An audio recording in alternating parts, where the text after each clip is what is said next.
You ever sit down, look around your place, and go, okay, it's just me now, so what do I really need to keep life running smooth and maybe even a little joyful after 70? Look, I've been around enough seniors, and been one long enough myself to know this.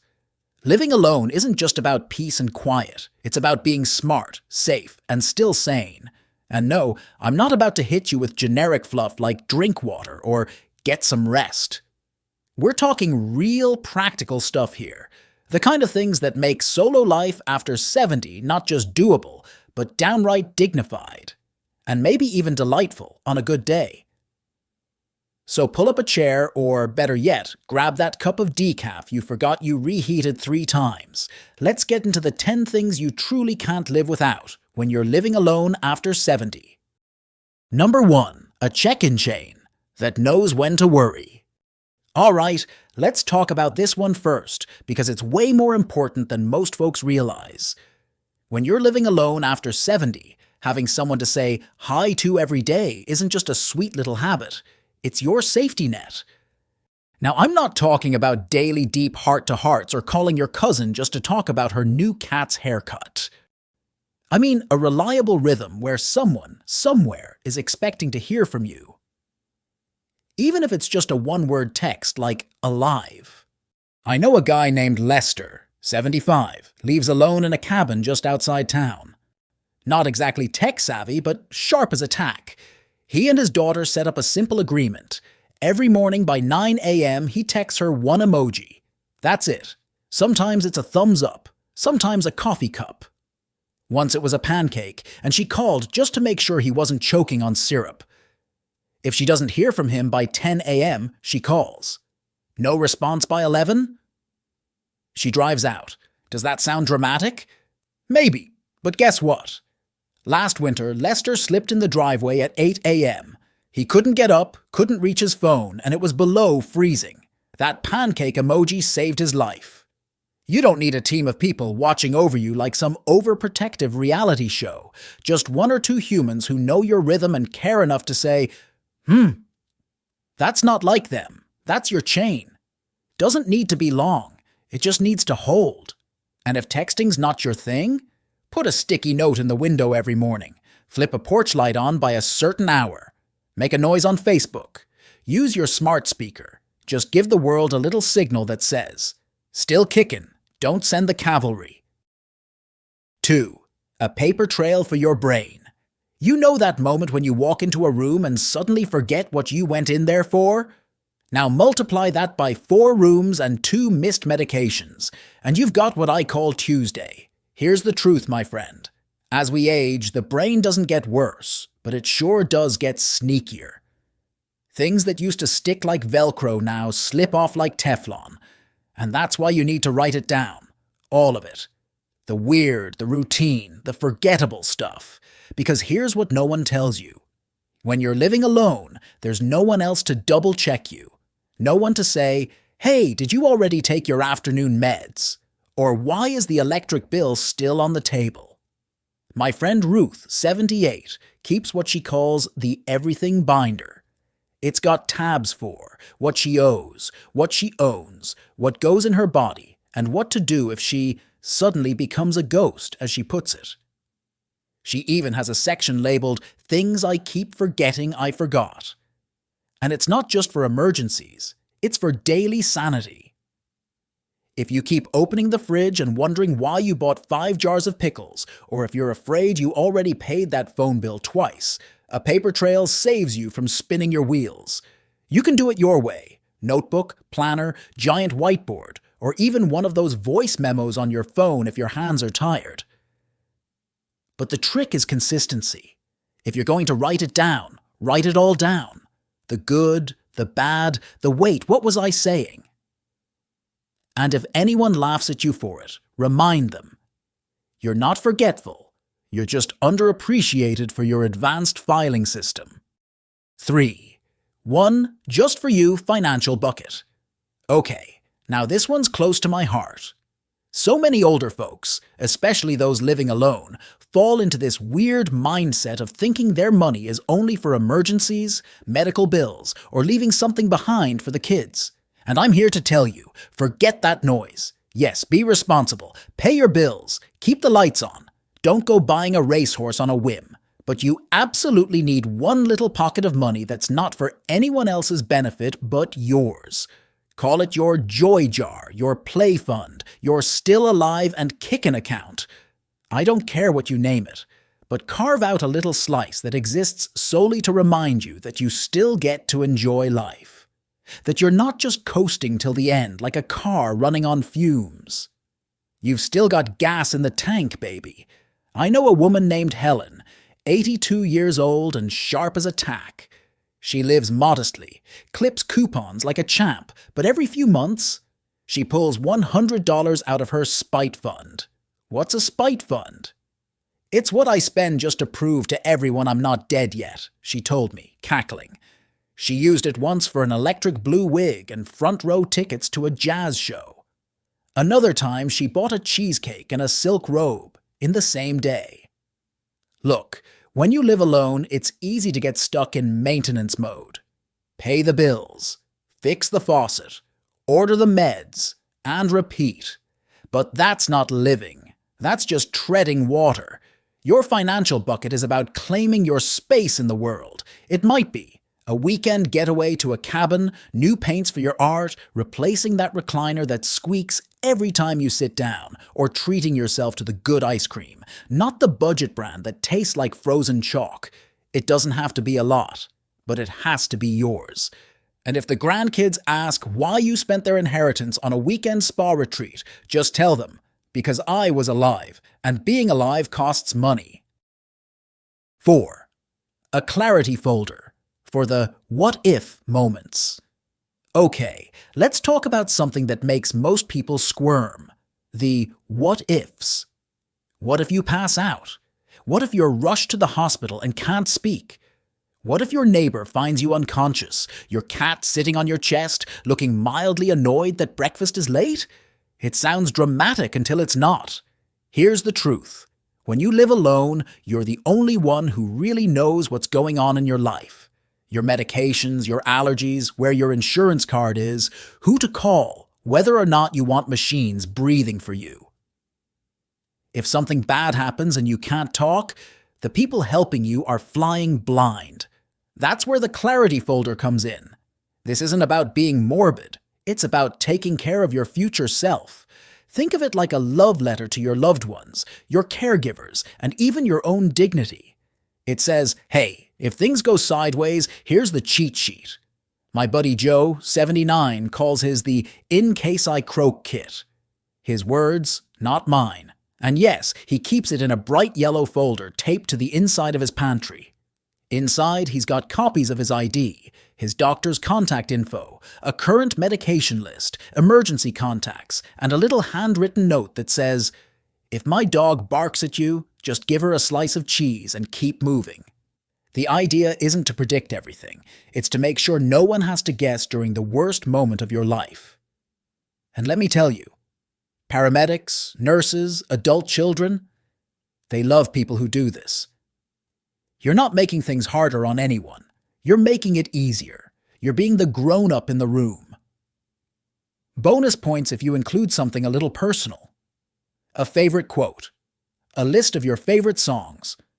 Or even just, if I go out, bury me with socks. My feet get cold. That's your style. Own it. 5. A one-touch emergency solution. Now let's talk about something that most folks don't set up until it's too late. A quick, easy way to call for help. Here's the deal. When you're living solo, there's no one in the next room if you fall. There's no spouse to hear you yell. Your dog might bark, sure, but she can't dial 911. You need something you can activate without having to crawl across the floor with a broken hip, praying your phone didn't slide under the recliner. One touch, one button. Help is on the way. You've probably seen those old commercials. I've fallen and I can't get up. We all laughed back in the day, but now it doesn't sound so funny. It sounds smart. I know a woman named Pat. She's 76 and lives in a quiet little house. One day she slipped on a bath mat, cracked her tailbone, and couldn't move for hours. Didn't have her phone on her. When her son finally stopped by, she was dehydrated, confused, and furious at herself. Now? She's got a medical alert watch. She presses one button and boom, her son and the fire department are notified. She says she sleeps easier now, knowing someone's got her back if she can't reach out herself. And here's the fun part. Modern solutions don't all look like clunky beepers from the 80s anymore. You've got smartwatches that look cool, voice assistants like Alexa that can call someone if you yell the magic phrase, even devices with fall detection that auto-dial for you. The key? Whatever system you pick, it has to work when you're scared, shaky, or half asleep. That's the test. Can you use it with one hand or even no hands at all? Set it up before you need it. Not because you're fragile, but because you're smart. 6. A kitchen setup that doesn't work against you. Let's be real, the kitchen can turn into an Olympic obstacle course after 70. That top shelf? Basically the summit of Everest. That dull knife you keep forgetting to replace? A lawsuit waiting to happen. And don't even get me started on trying to lift a heavy cast iron pot with one hand when your wrist's been aching since Thursday. But here's the good news. Your kitchen doesn't need to be a battlefield. In fact, it should feel like your friendly little workshop, designed around you, not some TV chef with a film crew and a team of interns. The trick is to build a setup that makes cooking easier, not harder. That starts with rearranging things. No more bending over and digging in the back of bottom cabinets for that one pan you use every day. Bring the daily stuff up to arm level. Let the turkey roaster stay buried in the basement. You're not hosting Thanksgiving for 30 anymore, and if you are, God help you. And for the love of all things holy, toss out the gadgets that make your hands hurt. That 20-year-old can opener from 1987 that makes you swear like a sailor? Replace it with a button-push electric one. No one's giving out awards for kitchen toughness. My friend Nancy, 74, turned her kitchen into what she calls the lazy gourmet station. She's got a microwave, an air fryer, a mini rice cooker, and one good quality non-stick skillet. That's it. She makes full meals in under 20 minutes, and when she's tired, she nukes her pre-frozen batch meals like a queen. She also keeps a bar stool by the counter so she can sit while chopping veggies, and installed motion lights so she doesn't have to fumble in the dark when she goes for a late-night tea. See, cooking shouldn't be a struggle. You're not proving anything to anyone. You're feeding yourself. And you deserve to feel safe, confident, and comfortable in your own kitchen. Oh, and one last tip from Larry. Buy the good olive oil. You're not saving the world by using the cheap stuff. You've lived too long to eat flavorless food. 7. A no BS relationship with your body. Let's not sugarcoat it. After 70, your body starts pulling tricks on you. Things creak, joints complain, you stand up too fast and suddenly need a minute to remember what planet you're on.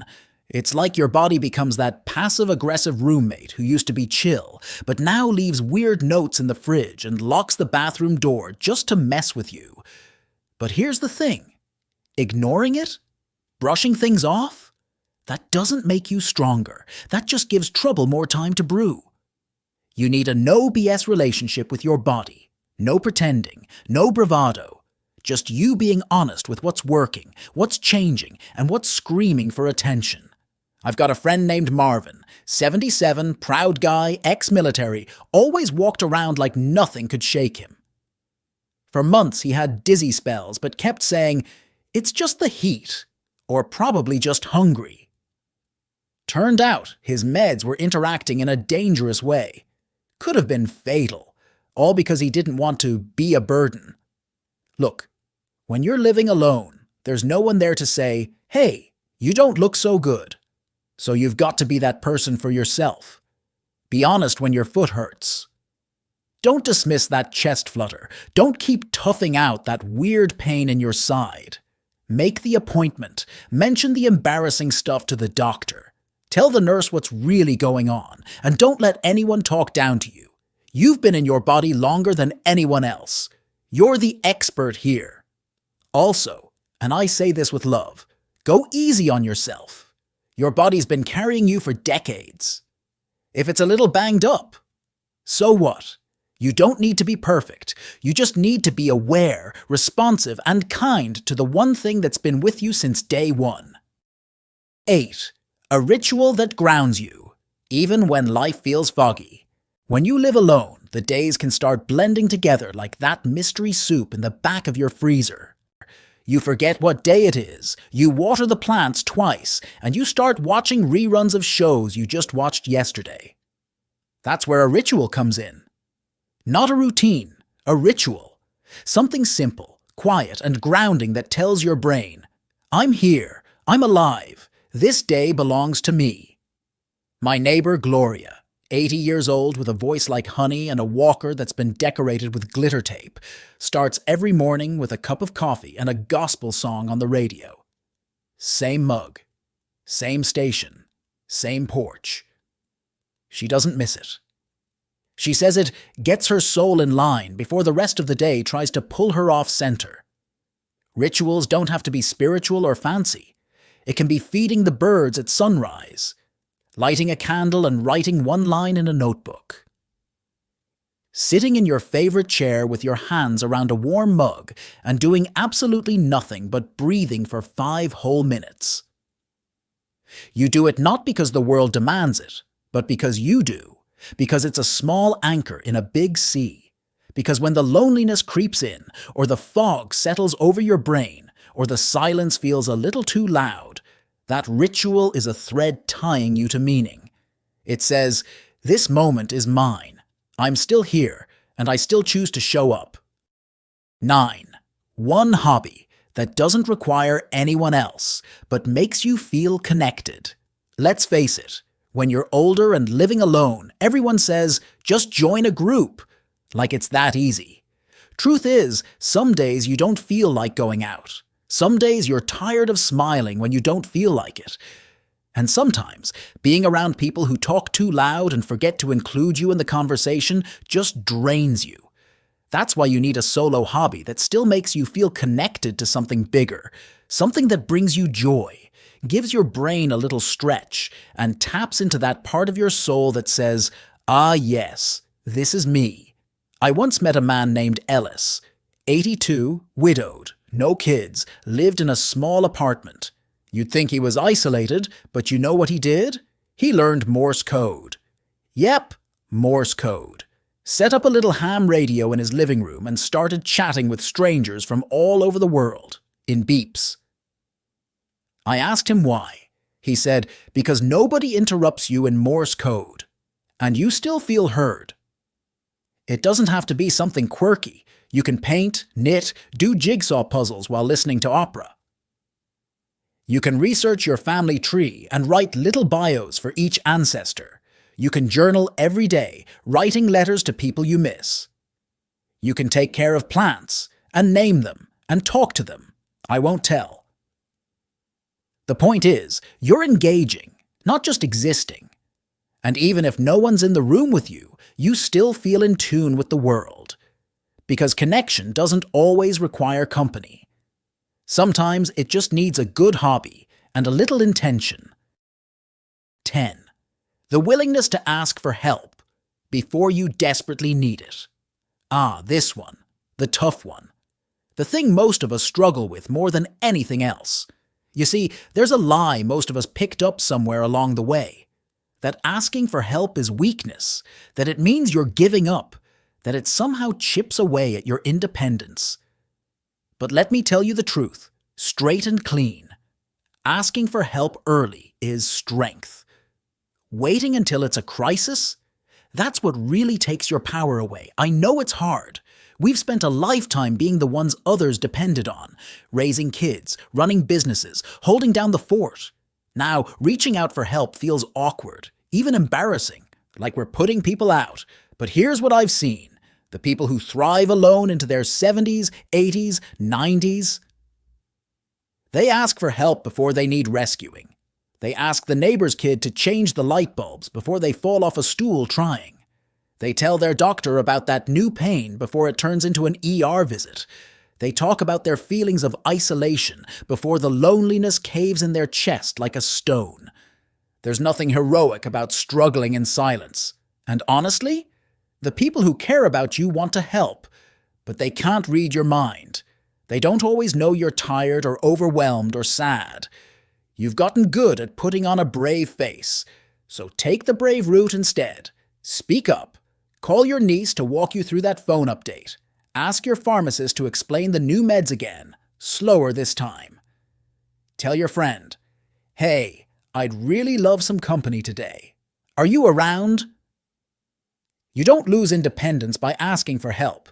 You preserve it. And frankly, if you're still alive and kicking after all life's thrown at you, you've more than earned the right to ask for a hand now and then. So, there you have it. 10 things you can't live alone without after 70. And hey, it's not just about stuff. It's about systems, habits, and a little bit of soul. Whether it's that check-in chain that keeps folks from wondering if you've become one with your recliner, or a financial bucket just for guilt-free splurges, yes, even that late-night QVC emergency foot massager, it all matters. Living alone at this age doesn't mean going it alone in every sense. It just means building a life that supports you, on your terms, at your pace, and yes, with snacks you don't have to share. If anything in this video made you laugh, nod, or think, "Dang, I need to set that up," go ahead and hit that like button. And if you want more of these honest, real-life chats, subscribe and stick around. We're building a little corner of the internet that makes solo life feel a lot less lonely and a whole lot more empowered. Take care of yourself, friend. You've earned it.